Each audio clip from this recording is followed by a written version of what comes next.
नमस्कार दोस्तों, YouTube के इस मंच पर आप सभी का स्वागत है। दोस्तों, जैसा कि आप जानते हैं कि हम हिंदी साहित्य के विविध स्वरूपों पर बातचीत करने के लिए आप सबके समक्ष उपस्थित होते हैं। आज हम जिस टॉपिक को लेकर उपस्थित हैं, वह न केवल परीक्षा की दृष्टि से महत्वपूर्ण बिंदु है, बल्कि आपकी जानकारी के लिए भी यह आज लाभदायक सिद्ध होगी। आज हम जिस टॉपिक को लेकर आप सबके समक्ष उपस्थित हैं, वह टॉपिक है नागरी प्रचारणी सभा, जो कहीं न कहीं काशी में स्थापित की गई थी। और इस नागरी प्रचारणी सभा से जितने भी प्रश्न अभी तक बने हैं, चाहे बनने की संभावना व्यक्त की जा सकती है, उन सभी को एक क्लास में हम समझ लेंगे और सभी को एक-एक करके जान भी लेते हैं। तो आइए हम बिंदुओं के माध्यम से देखते हुए इसे समझते हैं। नागरी प्रचारणी सभा, इसकी स्थापना 16 जुलाई 1893 ईस्वी को हुई थी। एक-एक बिंदु बहुत महत्वपूर्ण है, ये ध्यान रखिएगा। ये काशी में स्थापित की गई थी और इसकी स्थापना कब हुई थी? 16 जुलाई 1893 में। इसके प्रथम अध्यक्ष कौन थे? राधा कृष्ण दास जी। और इसके संस्थापक जो माने गए हैं वो कौन-कौन थे? श्याम सुंदर दास, राम नारायण मिश्र और शिव कुमार सिंह। ये 3 लोग इसके संस्थापकों में आते हैं, ये ध्यान रखिएगा। इसका कार्य क्या था? कार्य था हिंदी साहित्य के मूल्यवान ग्रंथों का प्रकाशन करना। जो हिंदी साहित्य के जो मूल्यवान ग्रंथ हैं, उनको प्रकाशित करना, उनको प्रकाशन के माध्यम से जो पाठकों के बीच लेकर आना, ये इसका कार्य था। इसी सभा से एक पत्रिका भी प्रकाशित हुई थी, जिसका नाम इसी सभा के नाम पर रखा गया था, नागरी प्रचारणी पत्रिका इसका नाम है। और इसका जो कहीं न कहीं प्रकाशन हुआ था 1896 ईस्वी में किया गया था। ये भी काशी से निकलती थी और ये त्रैमासिक पत्रिका थी, ध्यान रखिएगा, ये त्रैमासिक पत्रिका थी।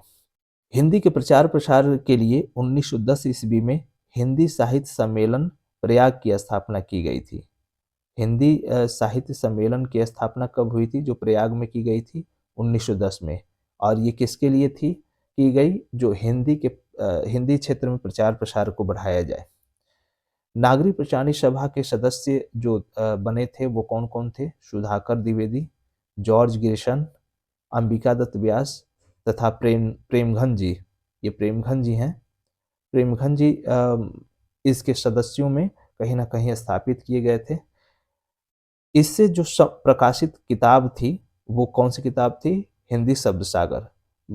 आप जानते हैं कि हिंदी शब्द सागर की भूमिका के रूप में ही आचार्य रामचंद्र शुक्ल का जो इतिहास है, वो प्रकाशित किया गया था, जो बाद में चलकर एक स्वतंत्र कहीं न कहीं किताब के रूप में प्रकाशित हुई थी। एक ग्रंथ यहाँ से प्रकाशित हुआ था, जिस ग्रंथ का नाम था हिंदी साहित्य का बृहत इतिहास। यह आचार्य शुक्ल जी द्वारा रचित इतिहास के आधार पर संपादित किताब है और इसके 16 कुल खंड हैं। इसके प्रधान संपादक डॉक्टर अमरनाथ झा जी थे और इसमें जो कुछ महत्वपूर्ण बिंदु दिखाई पड़ते हैं वो इस प्रकार है कि इसके अलग-अलग खंडों के संपादन अलग-अलग विद्वानों ने किया है और जो प्रधान संपादक थे अमरनाथ झा जी थे। तो पहला जो खंड है वो उसका नाम दिया गया था हिंदी साहित्य की पीठिका। और इसका जो कहीं न कहीं सृजन हुआ, जो इसको प्रकाशित किया गया वो 1957 ईस्वी में। और इसके संपादक जो थे वो डॉक्टर रामबली पांडे जी थे। हिंदी साहित्य की पीठिका, इसके संपादक डॉक्टर रामबली पांडे। वहीं दूसरा जो खंड है, 16 खंड इसके कुल हुए थे। तो दूसरा खंड है हिंदी भाषा का विकास और ये 1965 में प्रकाशित किया गया था। इसके संपादक डॉक्टर धीरेन्द्र वर्मा जी थे। वहीं तीसरा जो खंड है आदिकाल, इसके जो संपादक थे करुणापति त्रिपाठी तथा वासुदेव सिंह जी। ये 2 लोग मिलके इसका संपादन किए थे। चौथा खंड है भक्ति काल, जो निर्गुण भक्ति है उसको इसमें शामिल किया गया है और ये प्रकाशित हुआ 1968 में। इसके जो संपादक हैं परशुराम चतुर्वेदी जी हैं। इसका पांचवा जो खंड है वो भक्ति काल का जो सगुण भक्ति काल है, सगुण वाला जो सगुण धारा है, उसको देवेंद्र नाथ शर्मा तथा विजेंद्र स्नातक जी ने मिलकर संपादित किया था और यह 1974 में प्रकाशित हुआ था। वहीं खंड 6 रीतिकाल, जो रीतिबद्ध परंपरा है, उसका संपादन डॉक्टर नगेंद्र ने किया था और यह 1958 में इसका प्रकाशन किया गया था। वहीं खंड 7 का जो नामकरण है वो रीतिकाल रीतिमुक्त धारा, यानी रीतिकाल रीतिमुक्त धारा, इसका जो संपादन था वो भागीरथ मिश्र जी ने किया था और ये प्रकाशित हुआ 1972 में। खंड 8 हिंदी साहित्य का अभ्युत्थान भारतेंदु काल, इसका कहीं न कहीं संपादन जो है डॉक्टर विनय मोहन शर्मा जी ने किया था और ये 1900 से 1950 विक्रम संवत माना गया है, जो अभ्युत्थान काल है, जो भारतेंदु युग का जो काल निर्धारित किया गया है और इसका प्रकाशन 1972 में किया गया था। वहीं खंड 9 के रूप में द्विवेदी काल, यानी जो दूसरा भाग है आधुनिक काल का, उसको स्वीकारा गया है, उसको संपादित किया गया है और इसका संपादन सुधाकर पांडे ने किया था। इसका जो समय निर्धारित किया गया है 1950 से लेकर 1975 विक्रम संवत और ये प्रकाशित हुआ 1977 ईस्वी में।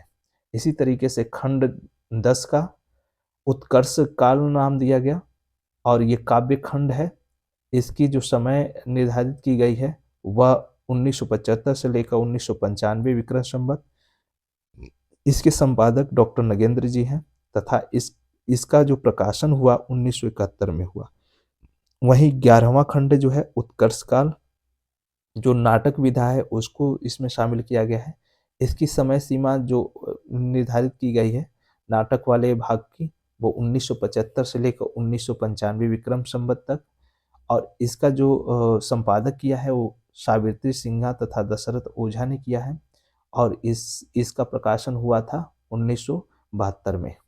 वहीं 12वां खंड जो है वो कथा साहित्य पर है, जिसकी समय सीमा निर्धारित की गई है 1975 से लेकर 1995 विक्रम संवत और इसके जो संपादक हैं वो निर्मला जैन जी हैं। इसका जो प्रकाशन हुआ वो 1984 ईस्वी में हुआ। वही खंड 13 का जो नामकरण है समालोचना, निबंध और पत्रकारिता नामकरण दिया गया है। इसके जो संपादक हैं लक्ष्मी नारायण सुधांशु जी और जो समालोचना, निबंध और पत्रकारिता का जो समय निर्धारित किया गया है 1975 से लेकर 1995 विक्रम संवत और ये प्रकाशित हुआ 1965 ईस्वी में। इसके संपादक लक्ष्मी नारायण सुधांशु जी थे। वहीं खंड 14 का जो नामकरण है वो अद्यतन काल है और इसका समय निर्धारित किया गया है 1995 से 2016 विक्रम संवत। इसके संपादक जो हैं सहायक संपादक डॉक्टर हरवंश लाल शर्मा और डॉक्टर कैलाश चंद्र भाटिया, 2 लोग इसके सहायक संपादक हैं और ये प्रकाशित हुआ था 1970 में। वही खंड 15 का जो नाम है आंतर भारतीय हिंदी साहित्य, जो अंतर भारतीय हिंदी साहित्य नाम से खंड 15 का जो नामकरण है वो अंतर भारतीय हिंदी साहित्य, इसका संपादन डॉक्टर नगेंद्र ने किया था और इसका जो प्रकाशन हुआ 1979 में। इसी तरीके से खंड 16 हिंदी का लोक साहित्य नाम से इसका कहीं न कहीं नामांकरण किया गया। इसके जो संपादक थे डॉक्टर कृष्ण देव उपाध्याय और राहुल साकृत्यायन जी थे। ये प्रकाशित हुआ 1960 ईस्वी में। तो ये 16 खंड अलग-अलग समय पर प्रकाशित किए गए और अलग-अलग लोगों द्वारा संपादित भी किया गया, जिसके प्रधान संपादक एक थे और उन्हीं ने इन सभी को मिलाकर एक जगह पर हिंदी साहित्य के बृहत इतिहास के रूप में इसका संपादन किया है। तो इस तरीके से आप एक जगह पर एक साथ नागरिक प्रचारणी सभा द्वारा जितने भी ज़रूरतमंद बिंदु हो सकते हैं, ज़रूरतमंद परीक्षा की दृष्टि से जितने भी कोटेशन हो सकते हैं, वे सभी यहाँ पर देख और समझ पाते हैं। तो मुझे उम्मीद है कि आप सभी को परीक्षा की दृष्टि से ये काफ़ी महत्वपूर्ण बिंदु दिखाई पड़ेंगे। इसी उम्मीद के साथ आज की क्लास को हम यहीं विराम देते हैं। पुनः अगली क्लास में एक नए टॉपिक को लेकर आप सबके समक्ष उपस्थित होंगे। तब तक के लिए विदा दीजिए। पुनः मिलेंगे। धन्यवाद।